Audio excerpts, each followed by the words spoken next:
Well, ahead of interim budget, we have a very special guest joining us for more. He is Prasenjit K. Basu. He is Chief Economist ICICI Security. Sir, first of all, a very warm welcome to the show. Now, what all sectors are likely to be focused on in the interim budget? It's a big day tomorrow. Well, the interim budget, of course, is interim. So it's just there's going to be a vote on account. Yeah. But I think the focus will continue to be on growth, on continuing the momentum of public investment spending, which has strengthened the economy significantly over the last 3 years. Mm-hmm. India, in my view, the real GDP is likely to grow about 7.9% this year and accelerate next year. If you look at the IMF's latest global economic forecasts released overnight yesterday, they are projecting 6.7% growth for the current fiscal year. I think that's too low. But typically, the IMF is quite conservative on its India forecasts. It normally turns out that growth is a lot faster. So what is really happening is that the tax base has grown substantially in India over the last few years. We've got very strong direct tax revenue growth, good GST revenue growth, and as a result, the government has a lot of options. It can roll out a lot of social welfare. Okay. It can comfortably fund the production-linked incentive scheme, and at the same time rapidly roll out public infrastructure through investment spending. All right. Now, sir, within the spectrum of fiscal policies, do you anticipate the Union interim budget to spotlight initiatives and investments in green energy? Well, green energy has been a major thrust area for this government, so that'll continue.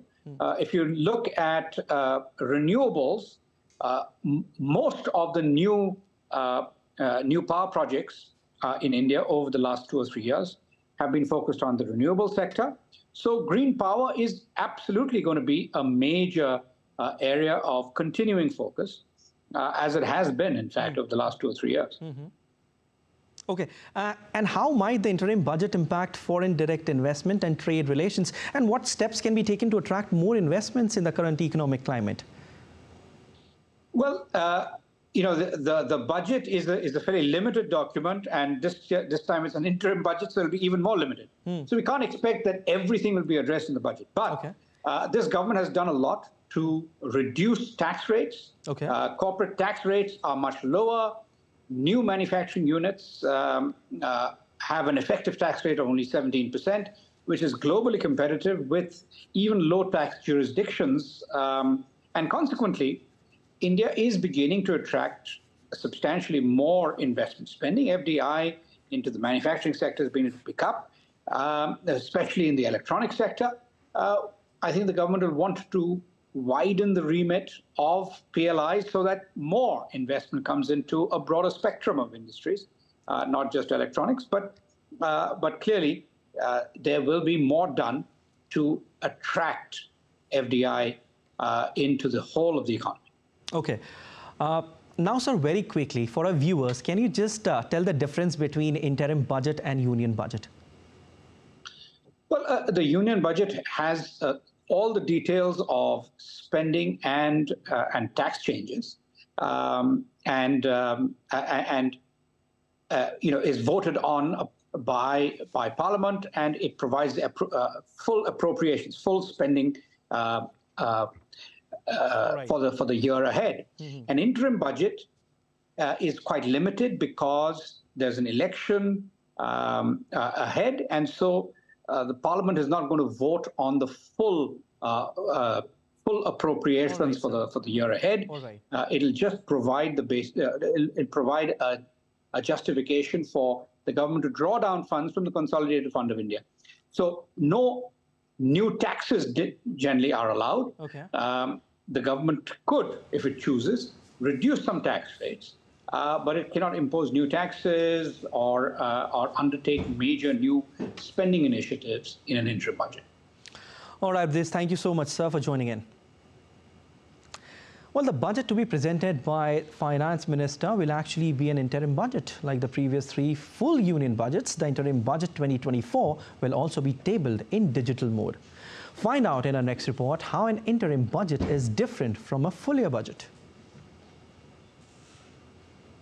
Indian Finance Minister Nirmala Sitharaman will be setting a record when she rises to present her sixth budget on February 1st, 2024, a feat achieved so far only by former Prime Minister of India, Morarji Desai. She will surpass the records of her predecessors, Manmohan Singh, Arun Jaitley, P. Chidambaram, Yashwant Sinha, who had presented 5 budgets in a row.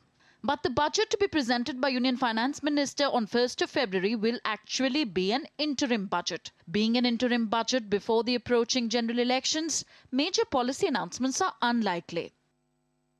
Let's now tell you how an interim budget is different from a full year budget. A budget consists of 2 parts, the income and expenses of the government for the previous year and the expected income and expenses for the coming year. An interim budget also shows the previous year's income and expenses, but it shows only the most basic expenses up until the general election. An interim budget is presented when general elections are very near. It is an effective mechanism that allows the ruling government to ask Parliament for approval of funds sufficient to incur expenditure for part of the year till a new government is formed after the general elections. So an interim budget takes the place of a full budget if general elections are approaching. The full budget for fiscal year 2025 will be presented after the formation of the new government following the general elections. During an election year, it is unrealistic for the ruling government to prepare a full year budget. Although there is no constitutional provision for an interim budget, it has now become standard procedure for the incumbent government to present one before general elections. In 2019's interim budget by the then Finance Minister Piyush Goyal, no change was proposed in the tax structure. But in a major relief to taxpayers, income up to 5 lakh rupees was exempted from tax.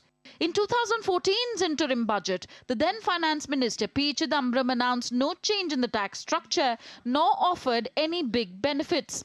But in the 2009's interim budget, the then Finance Minister Pranab Mukherjee had changed the income tax slabs. Nirmala Sitharaman took over the finance portfolio in Prime Minister Narendra Modi's second term. It will be her 4th paperless budget, as like the previous 3 full union budgets, the interim union budget 2024 will also be tabled in digital mode. Tanvi Taneja for DD India.